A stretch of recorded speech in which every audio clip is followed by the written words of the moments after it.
Hello, everyone, and welcome to Hayes' Higher Learning. I am your host, Ashley Hayes, and I'm super excited. Today, I'm in one of my favorite cities, Los Angeles, California, and I looked up a poet that I haven't seen in probably almost 10 years. But I found out he lived in LA, so I came out and he's decided to talk to us. I am so happy to introduce y'all to Spinxx. Spinxx, how you doing? What it do, what it do, what it do, what it is. Hi, everybody. Really? You have to start. You Yeah, have to I know. start I didn't know. there. I was excited. I'm excited. Okay. You can tell. You feel the energy. I appreciate that you're excited. So I'm gonna just set this up. So I met Spinxx probably 15 years ago.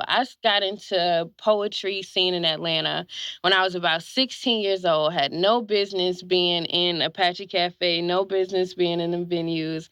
And I had a set of mentors, Abish, John Good, and then this guy, Spinxx, who just created space for me as a young poet in Atlanta and really just taught me how it worked. And 15 years later, I do this for a living. Can you believe that? Crazy. I can't believe it, though. I can't believe I it. do it for a living. And so I have you to thank for that and the Atlanta Poetry Slam community. So I wanted to talk to you because you're a creative entrepreneur and you have been a creative entrepreneur as long as I've known you.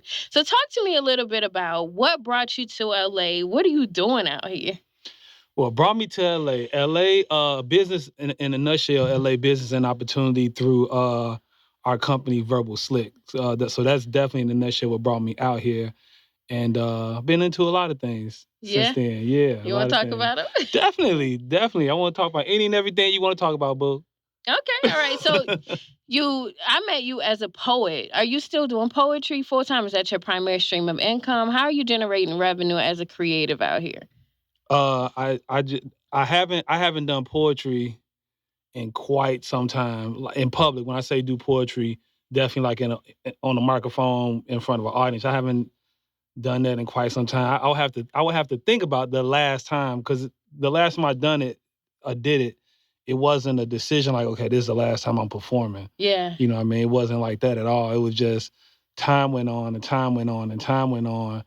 And the creative juices were always there, but just in a different capacity. So as time went on, I felt like at the time, of course, I'm in Atlanta, and I have had a name for myself, but I didn't feel like I want to just be out there to be out there. Even though I felt like I was drowning in nothingness for a long time. I feel like I was spinning my wheels.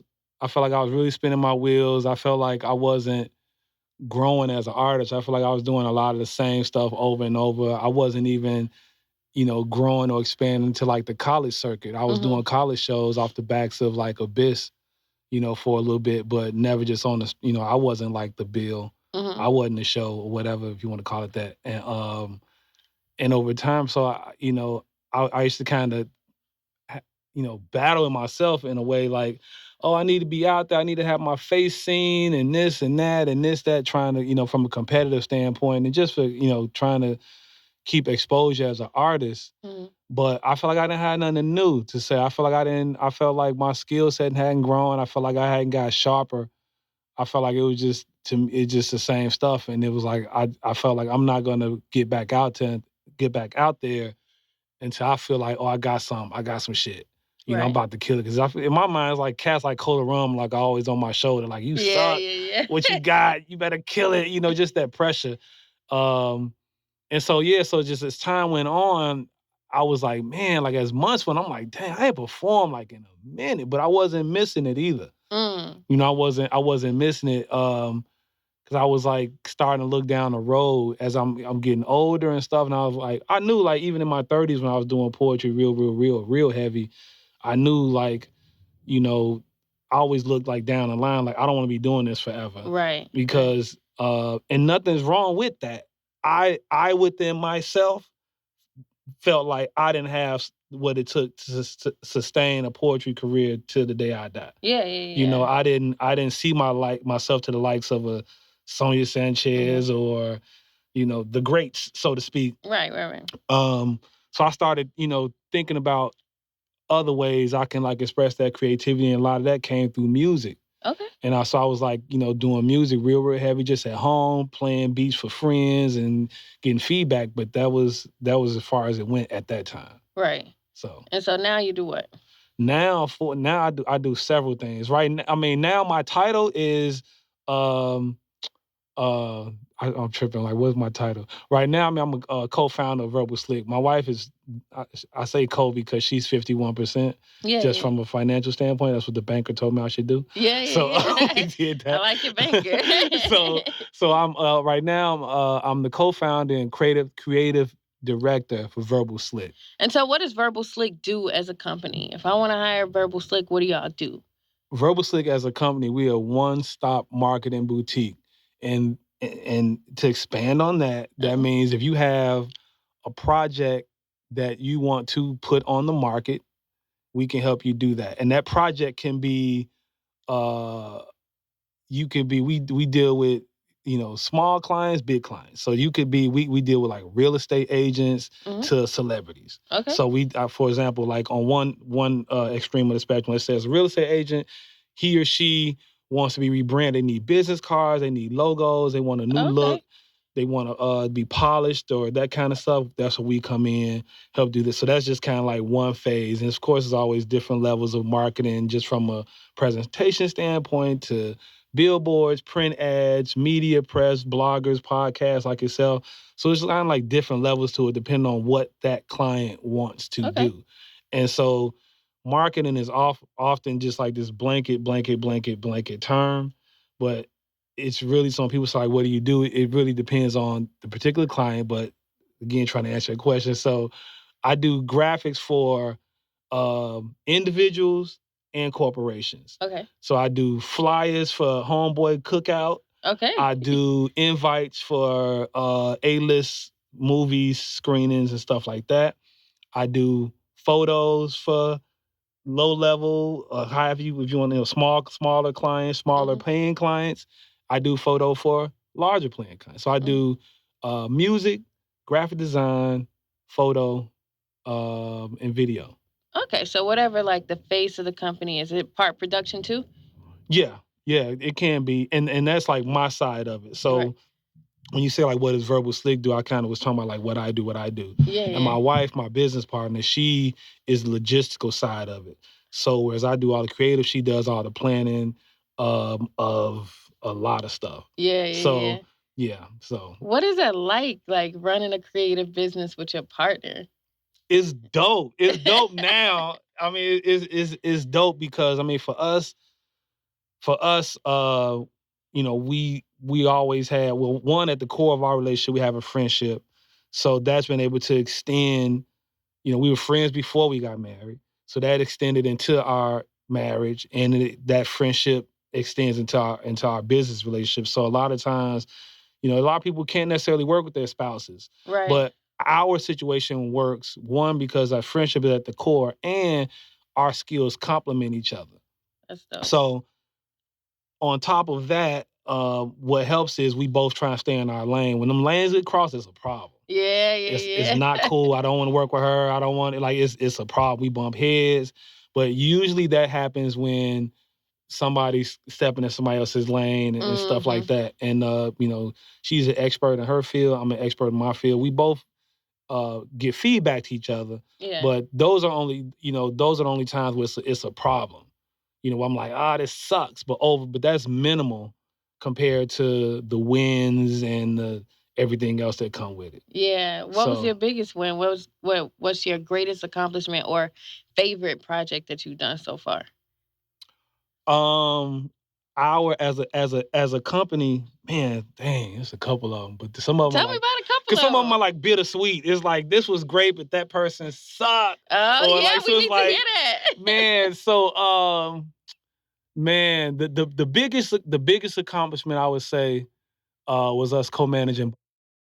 Okay, that's a big deal in New That I would Orleans. say that was our biggest accomplishment to date because we were fairly young company, both still very experienced, but we were given a huge platform to do a lot of things and grow. So that was an amazing experience. I mean, I was you know still sharpening my skills as a graphic design person. I mean, I started from like zero. They didn't know that though. I can say that now because it's Yeah. over. But they didn't know that though. But I was starting at zero, and I was doing graphics just like it felt like around the clock, but I was doing graphics every day Yeah. for at least 6 months. So you're just kinda self-taught, like, that's not, Man, like, what you went to I school with? was. You I definitely wouldn't I can say this is not because people might hear this, so this is good. All right. So yeah, I'm definitely self-taught. I remember reaching out to my boy AJ Joyner, he's in Atlanta. Um, and he at the time he was doing graphics heavy and logos. Um, and I asked him to take some time to sit down with me to show me how to do graphics. And he Uh-huh. was like, man, dude, I tell people to go to YouTube and they can learn and da da da da. And I felt like he was blowing me off, but Yeah. he wasn't. But at the time, it felt like that.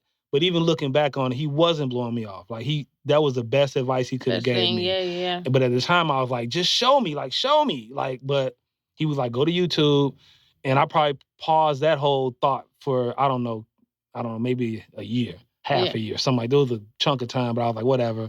But when I got the opportunity to do Bayou Classic, I had to learn. I had to learn fast, and I So the learned everything gig on kinda drove YouTube. the skills there. Yeah, the opportunity presented itself. Yeah. They went after my wife because she was like the brains, Mhm. and so they went after her, but offered both of us the opportunity. I was just kind of like on her coattail, Right, right. and they I guess it feels funny saying this. Yeah, it just feels funny talking about this stuff. But Yeah. they just kind of assumed that I knew how to do it based on my presentation of Verbal Slick's Facebook page. I Wow. was I was That's your real portfolio, yeah. yeah, I was real mindful about the type of stuff I posted on my Verbal Slick Facebook page. Mhm. Well, most people have a profile page under their name. For some reason, Facebook let me slide by. Like, I know a lot of artists that had to go to their government names, Yeah, yeah, but for yeah. whatever reason, they let me keep Verbal Yeah, they let Slick. me keep Ashley Hayes too. Right, you know what I mean? So Yeah. they let me keep that. And but yours sound more like a name Yeah, I than guess Verbal I could Slick. get away with it. So, but they let me keep that. And I always treated it like a business page, Mhm. and so that persona gave an impression to the company that was managing. 'Cause I'm not gonna say their name because I don't like them. So Okay, that's the company that was look. co-managing. So yeah, so the company that was co-managing. This is another thing I'm gonna say this too. I feel like I'm on the radio. So a lot of It's people kinda think like the that radio. is a historical HBCU tournament that's been going on in New Orleans for quite some time. Started by and a lot of people think that I'm sorry, is a black project, and it's not. Okay. It's not minority managed. Like, Operated, yeah, not huh. even close. And so we were brought to the table to be a face but Ah, I I didn't know that at the see. time. I was a youngin in this Uh-huh, I thing, see, you get the and gig, right, we take it, and then it's there like was I'm giving shout outs because if people hear it, I want them to know I thought about them too. So yeah. I have a friend slash mentor by the name of Eric Franklin. He lives in Atlanta too. Okay. He's a multimillionaire. And if I would call him, he would always tell me like, "You ever need advice?" So I would be like, I got $500. What I got to do? Can I make a million? He'd be like, "Calm down." But he would give me Right. advice about certain things. But one of the things he told me was in regards to he's like, "Be careful that they don't use you as window dressing." And I didn't know what he meant. Ooh. And I didn't even know what he meant. And he was like, and I was like, "Nah, it's all good. What are you talking about?" And that's exactly what it was. And so that's one thing. But I just had to put that out there for some kind of reason.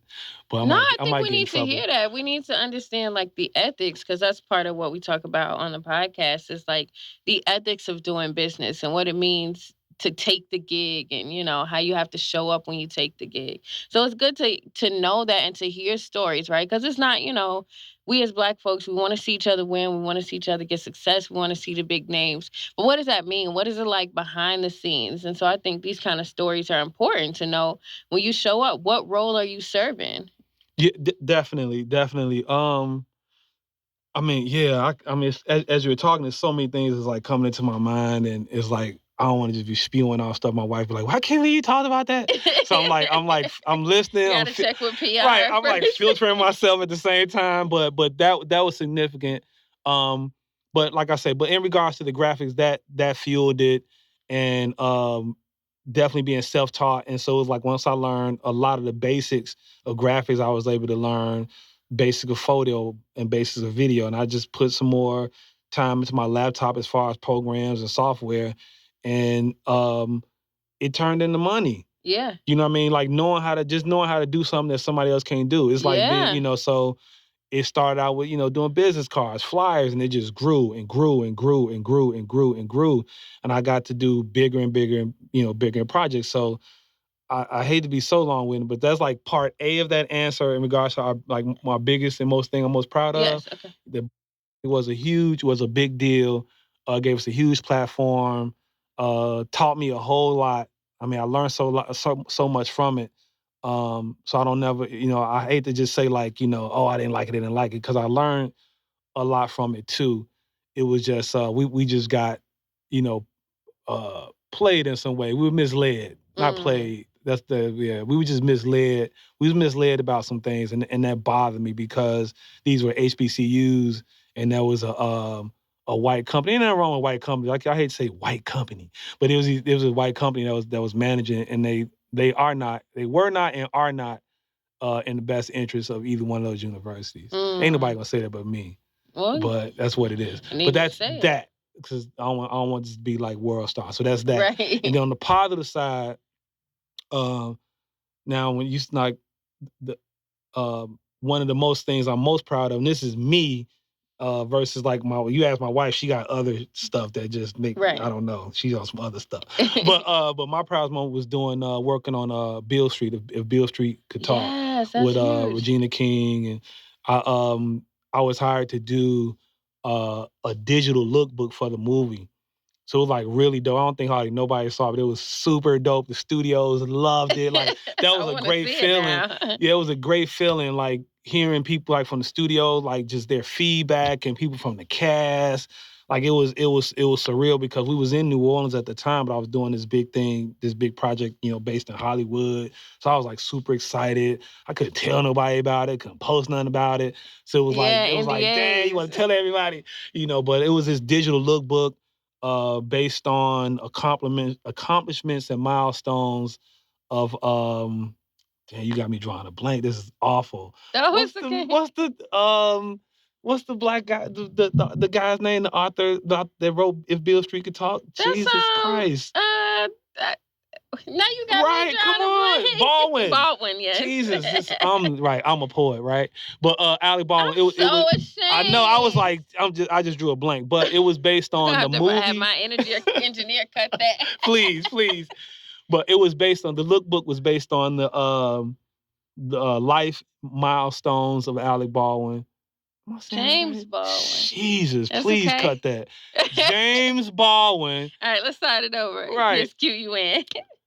The lookbook was based on milestones, the lifetime and milestones of James Baldwin, and inspired by the movie. Okay. So it was like really, really dope. It was interactive, sound bites from his speeches and interviews, uh, uh, clips from the movie. Like it was dope, and I had never did nothing like that. Yeah. And they asked me if I can do it, and I was like, I didn't even know if I can do it, but that was really, really cool being a part of that. That's dope. And like I like, that they got it right? That they hired a black marketing firm to sort of take on these projects. And that's what we want more of. We want more creatives to be able to land a gig and for it to mean something in that sort of a Definitely. sense. Have you taken any major losses? Heck yeah. Yeah. Yes. So yeah, one of when yeah, man, I guess we're gonna keep it a buck. Yeah, so like with the thing, like it was going great, and when it wasn't going great, everything stopped. So like it was a huge blow to our income, a huge. I think the people, not the people, the person that was our that we partnered with, they was trying to destroy us in some ways. Not in some way, they was trying to basically like just destroy our company, and that was really difficult.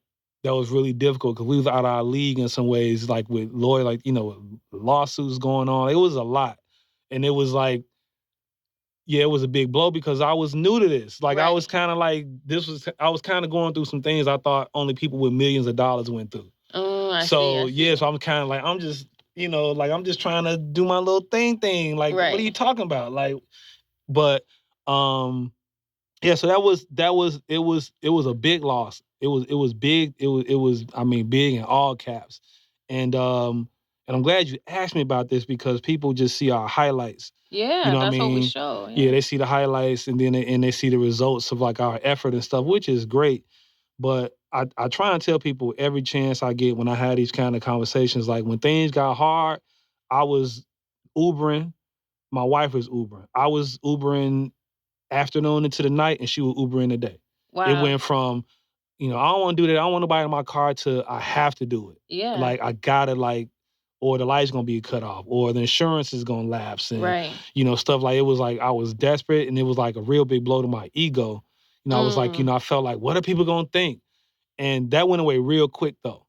That went Yeah. away real like when I first I worked a week with Uber. By the time I got to the end of that week, I was good. Like even just Yeah. the first day. And you can get with Uber, you can get paid that day. You can get Yeah. paid that hour. You can get paid immediately. Like, Right. and so I was like that first day, I was like, man, like, okay. And then it was like I kept doing it. And I was like, so once that was out the way, and this is another thing I want to point out when I was working, before me and my wife started this company, our mindset was very different. We were like workers with dreams of running a business or having your business one day. How people be in church, like, the preacher might be like, y'all, we gonna speak into business owners. Right. Everybody, we was them people too. Yeah, yeah, yeah. And you have a vision in your mind of what that's gonna look like. And that's detrimental if you Mm. do. Because the way ours came out was nothing I could have. Yeah, could have planned for yourself. Not even hardly. Like That's not crazy. even not even hardly. And um and so it was like when the blow came, once things were going steady and we were able to get to a point we were maintaining, when the blow came, I didn't feel like, okay, the business is over. I got to go back to what I was doing. I didn't think like that. Okay. It felt like I got to go do this and then I'm gonna come right back Yes. to Yes, what I yes, was yes. doing. Like, like somebody, I don't know, I might be saying this wrong, but like they say, like, there's a saying, not a saying, but like this thing of like, uh, like a millionaire could lose all his money, but know how to get it back. Mhm. So it was like, for like 3 years. And so, That's a long contract to be on the same project. yeah, I mean, it was yearly. It wasn't like they just, Yeah, yeah. signed us 3-year deal. Right, right, right. But 3 years So, in a I row, want to yeah. point that out. Every year was like, I don't know if I want to go with you no more. Right, right, So, right. but once when we did it the first year, it was like we knew ourselves that we can do this thing that we were trying to do. It was confirmation within ourselves. So even though that didn't go well in the long run, it was just like if I if I got you, I can get somebody else. Yeah, yeah, So it yeah. was like Yes. because it's a very well-known brand. Right. So it was like almost like being like a regular guy, but I got me a dime piece Right. and she's I feeling got me. the resume piece that, Right. So I'm like, if I can get you, I can get another bad chick. Right. So it was like I just felt like I got dumped by a bad chick. Right. And I was like, well, I'm gonna just go get on my feet, get my weight up, Right. and I'm not gonna go get some regular broad. I'm gonna get another bad broad. I Because love I've it. done it before. I know how to talk to a Yeah. bad chick. I know how to court them. I know how to treat them. And Yeah. so I hate to relate things to a bad chick. This is real But I sexist. mean, no, Real I sexist. mean it probably is, but I also like This is a metaphor, I I guess. feel that though, like it's a metaphor. It's like if I could, if I could land this deal, if I could land, if the bar is set high, why am I gonna go, Yeah, thank you for bailing me out. Yeah, it was that kind of feeling. So it was like the whole time I was Ubering, like I said, it went from what are people gonna think to damn what they think. I can buy my wife Chinese food tonight, Right, where a week ago I couldn't. right. So it was like that went out the window. And this is for anybody. When you stop caring about what other people What think, and other people people say it all the think, time, but when man, you yeah. really, that is very freeing. Yeah. And people say that like I don't care what nobody else think, but they don't. That's deep, deep, deep, deep down. It's one when you really get to that place. And for me, that was like doing the Uber thing was one of the best experiences of my life. I met so many people, had so Yeah. many good I Uber for a experiences. while. Really, Yeah, I did. we're creatives and entrepreneurs. I think we've all like Uber for a minute, worked that retail job. I just started Mhm. talking about it this season. I'm 31 and I just picked up my first retail job, but that's Wow. because I had a slow season and Mhm. I like to go to Whole Foods. I'm a Whole Foods host. So it's like, if you want to go eat kale and Atlantic salmon, bitch, you better get a job. Right. Because these poems is not Right, selling. right. But it's understanding the way that the market fluctuate. And that's the thing about being a creative entrepreneur. It's not every 2 weeks. It's Mm-mm. not, it might not be every Man, 6 months. facts, It might facts, not be. You might have to facts. call your mom, you might have to call Yeah, your homies. yeah, I've been yeah, transparent. My homies have helped me and yeah, been like, yeah, look, you yeah, can borrow my car, you can yeah, whatever. yeah, And it's like, but preserving who you are, right? Like not letting your identity be tied into yeah, that thing that you're yeah, doing, which you're saying it can be difficult. There was a video of young Jock doing Uber. And when I saw it, I was like, thank you. Like, I'm yes, glad. yeah, Like, yeah, y'all are jerks for putting this out there. yeah, But thank you, Jock, yeah, for being like, yeah, yo, yeah, yeah, yeah, I'm totally. Jock. No, you hitting it on the nail. And especially like, I mean, I was in New Orleans at the time, but I was coming from Atlanta. And I had that Atlanta. And it was like, had I been in Atlanta, I don't know if I would have been on my ground like that.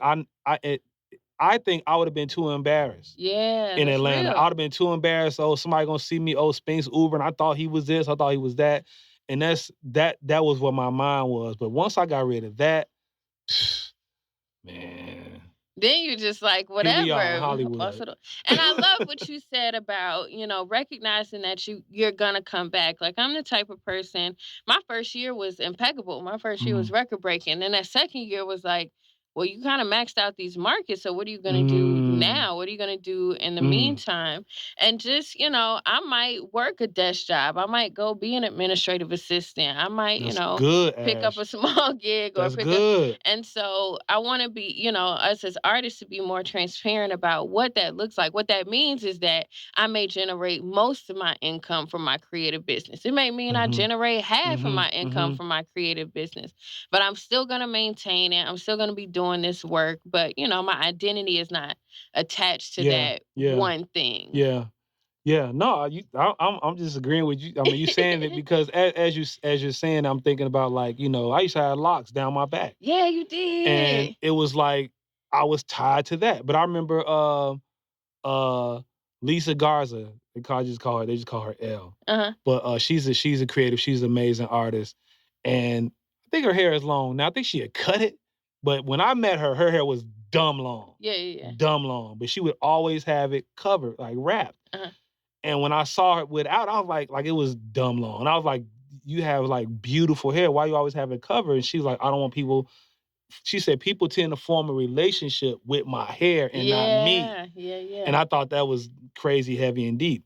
And so, I was like, man, I never want to just be like in a box. So like I'm like I get bored with myself. I get Right. bored looking at myself. Like when I got Twist, it was great because it was ever evolving. Yeah, yeah, yeah. It was like, when I got Twist, people was like, "You gonna let them grow?" I'm like, "Nah, I just like Twist." Right.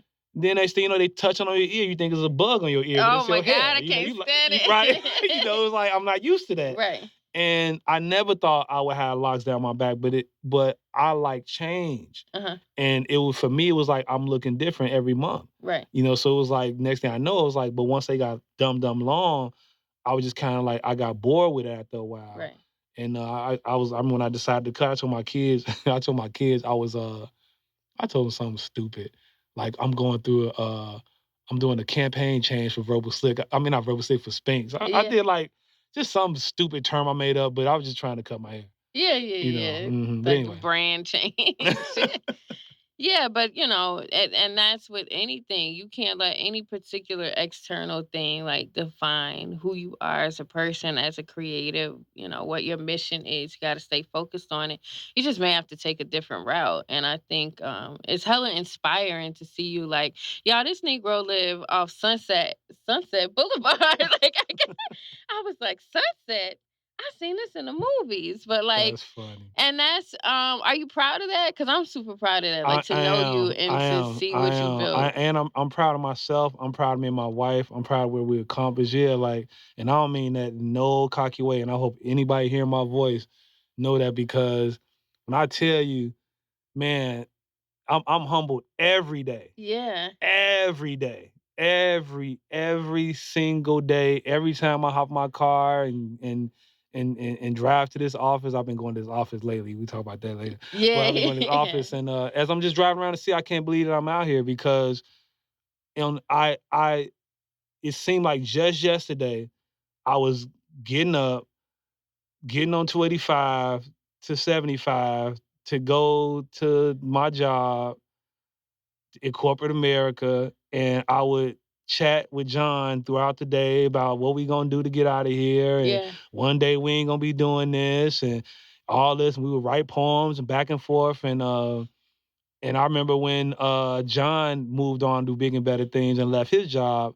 I felt like he got out of jail, and I didn't. I cried that day. Ooh, wow. I cried that day. I got up from my desk, went somewhere and cried. I was like, damn, like who else am I gonna talk to? He gonna be gone and Dang, stuff yeah. like that. And I didn't have no plan. I had no idea, like no idea how I was gonna like I thought like I had to write my way out of it. Yeah, I was yeah, like, I yeah. have to create dope enough poems and perform in front of the certain crowds, and then somebody's gonna discover me or give me.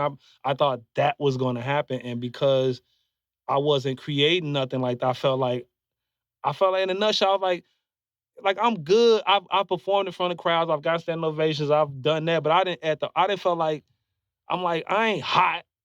You know what I mean? I was like I ain't hot. Like it was just I just and I guess I'm saying that to say like I'm very proud because man I didn't I always I hate to say I always knew because I didn't know. I felt like I want to say I knew. I had dreams of it. I dreamed Yeah, about doing the things I'm doing today, but I didn't always know it would happen. yeah. But I dreamed it. I mean, yeah, And now it's here. it's crazy. Yeah. It's. I mean, I'm very grateful, and I'm saying this. I'm so hesitant to even keep saying it because I know things change. We get older, we get sick. If I just want to stay in this space as long as I can, but I know other things are gonna come my way, other challenges and stuff like that. But But it's okay to be present when life is dope, I yeah, think yeah, I think it's dope to have that perspective, right? To know what it's like to Uber and to not have, the cushy life, but also to be like, I worked for the cushy life and I here we did. are. And let's, Yeah, I did, and it's cush. It's real cushy. It's real cushy. it's But yeah, real I mean, cushy. I worked.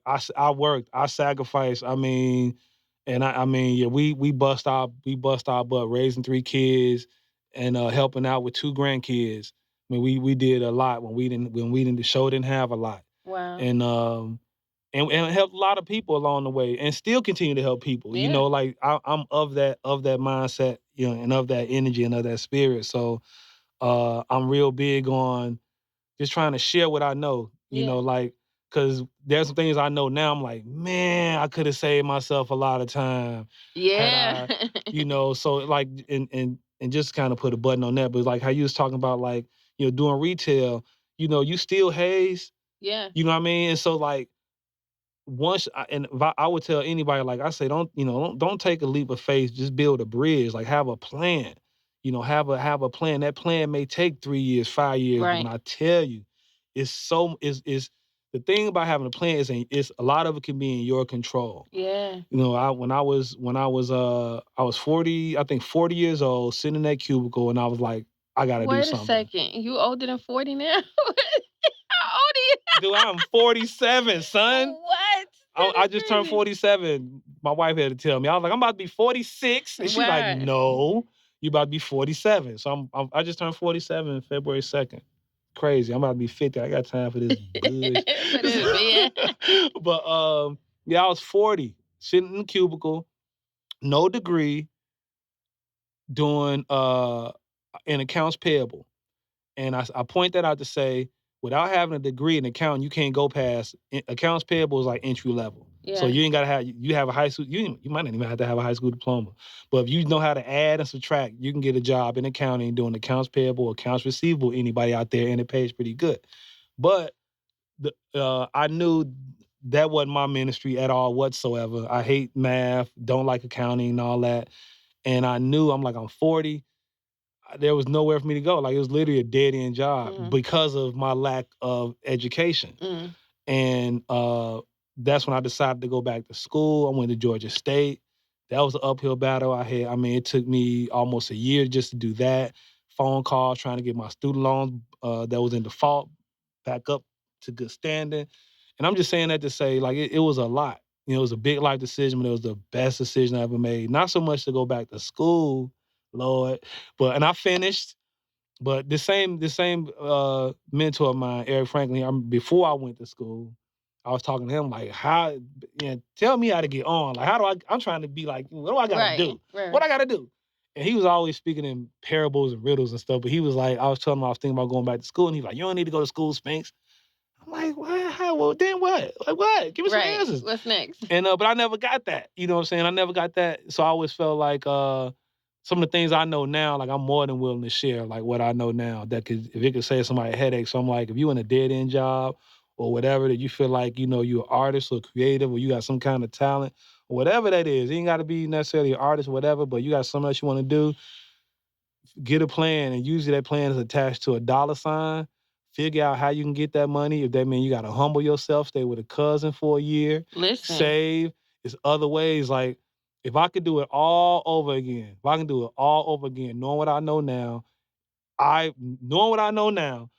the moment my wife said, "Hey, babe, we should do our own thing," knowing what I know now and the confidence I have now, I would have talked her into moving back to my parents' house in Chicago. yeah, Talked to my parents, got them on board if they would be with it. But I would have had maybe like a year. I would have came with a plan for a year if we can work, save money, yeah, and finance our business. yeah, That's what I would encourage damn near anybody. If you can, because a lot of times your biggest expense is your rent. yep. So unless you have a I live life with my mate, best friend. yeah. So if you got a mate or a partner that can help circumvent those costs, but if you don't or whatever, if you can have along whether it's through a job or staying with some friends, you can get on your feet, whatever that thing is, do that because you can't be without the money.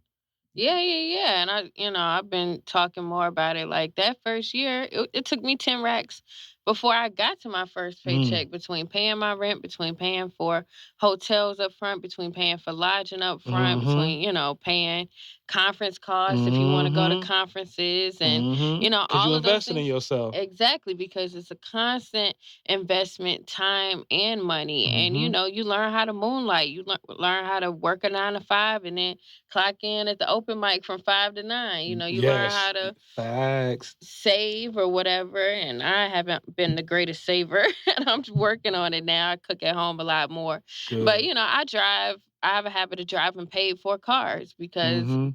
that's Mhm. one thing that I don't have to go to Mhm. sleep at night wondering how I'm gonna pay the Yep. car note. I Yep. try to just Yep. get it Good. up, fix the repairs as they happen. Right now, my car covered because it's raining in Atlanta. It's a hole in the sunroof, but it's my car. Get me where I gotta go, and so you learn. And I don't. For me, I try to stay away from like sacrifice. I just prioritize, right? Like Yeah. maybe we'll Yeah. get to Rodeo Drive, maybe we'll get to Sunset, Yeah. but right now Yeah. I'm prioritizing this Yeah. company, prioritizing the Yeah. growth. Last Yeah. year I had to prioritize videography as an expense. Man, I didn't know how much this Mhm. shit was gonna cost me Yeah, man. to get Yeah, video and man. quality to hire, somebody Yep. like Yep. you to do Yep. content and graphics. And it's been a journey, and you learn and you learn. And so it's so dope to hear stories from folks who look like us, Yeah. to hear Black folks making it and starting and not knowing which direction to go. Mhm. White people get to be mediocre all the time. They get to walk in a room and not know what they're doing. Yeah, we Hayes built is this. racist. What? Absolutely. I'm Black. I can't be racist. It's not a thing. They get to be mediocre though. Like, let's be honest. Let's keep it a buck. But Oh, man. I think it's dope to hear that from you. And I'm super proud. What's your favorite part about living in LA? The weather. Yeah. The weather is just great. Like, I felt like the United States had winter everywhere but here. Like, it got chilly. Yeah. It got cold some nights, but not like I don't even think it hit 30. I think, like, it gets 50 here, I'm saying it's cold. Like, it's cold to me now. I'm That's spoiled. cold. Yeah, you spoiled. Yeah, I'm dumb spoiled. I'm like, "It's freezing outside." I love But coming to yeah, I would I LA. would say the weather. the weather's really nice. And the scenery, like it's beautiful. This is California. I ain't gonna say California. I ain't been around the whole state, but it's a beautiful city. Yeah, I love Mm-hmm. it. I love it to be Mm-hmm. here. But thank you so much for talking to me. This is like super enlightening conversation. I hope my listeners, I think they're gonna think it's dope and be inspired by it. Where can people find you? On Instagram and Facebook under Verbal Slick. Same name. VERBALSLICK. All right. Well, thank you so much, Sphinx. Any last things? Oh, I wanted to ask you, what's your favorite film and why? Hmm. Man, I think my trigger answer is Shawshank Redemption. I got Okay. so many, Okay. but that's my off the top of my head. I would say Shawshank. And why? Um, man, there's a line, Hope, about Hope. I remember my mother saw that movie before I did. She told me to go see it, and I was like, "What was it about?" And she was like, "It's about hope." I thought it was about two niggas in jail, but she was like, "It's about hope." And when I saw it, I was like, "Yeah, it's about hope." And in the movie, Morgan Freeman says hope Mhm, is a dangerous thing, but that's what got him out of there. And he had to go through literally a lot of shit. mhm. And to me, it's just a perfect, metaphor for life, in a way. So yeah. And but yo, and real quick before we get out of here, I want to let people know I got an instrumental beat CD coming out. April Hey, on 420. April is gonna be on all streaming platforms. I hate when artists be like, "That's gonna be everywhere," but it's gonna be everywhere, and it's called "Beats Me" by Spinxx. I love it. I love it. I love, like tapping into other artistic endeavors and not leaving those too. Like, yeah, all around dude. That's what's up. Oh, That's what we do, man. We're learning that, man. I started swimming in adulthood. It's been so weird. It's and like, my last thing, I love this girl, Ashley Hayes over here to my left, y'all. She's the real deal. It's a beautiful, beautiful, beautiful spirit. So thank my you. podcast can suck, but y'all support her for real. It doesn't suck. It's great. It's awesome. It's one of my. It's my first. No, it's not my first interview, but it's my first remote interview. So I'm really excited. Where we at? You gotta tell me. I don't know. I don't know. Yeah, I'm going yeah. past the Intro. We in time. Los Angeles, California. We off Sunset in Hollywood. In the jam The room. stars. I got Range Rovers and Audis in the garage. See, you saw that? Yeah, yeah. I stole one of them last week. Dope. I put it back. They ain't even know, cuz. Man, listen. You got bellhop doorman letting us in. We in Calling me this Mr. Jones. swank ass studio. Man, this is dope. But thank you so much for chatting with us. Y'all can leave a message for me or Spinks at www.anchor.fm/Ashley-Hayes, ASHLEEHAZE. You can also support the podcast there. You can download this, share it with your homies on Apple, Spotify, Stitcher, Google Podcasts, anywhere podcasts are found. And of course, you can always find the landing page at www.ashleyhayes.com/Hayes Higher Learning. I usually give the people a song of the week. Would you like to give the people a soundtrack? Heck yeah. So what y'all gonna hear, this is a single. I always want to say it. This is a single off my upcoming album. Damn, that felt good. This is a single off my upcoming album called Count on You, and off the Beach Me project by Spinxx. Okay, cool. And they'll be able to look it up. Yeah, it's Yeah. gonna be on your podcast, I It's think, gonna right? be on the podcast. We'll leave it in the links. All right. Thank y'all so much for tuning in. Have a great rest of your week. Thank you for tuning in to Hayes is Higher Learning, where together we are learning better, doing better, and being better. I'll holla.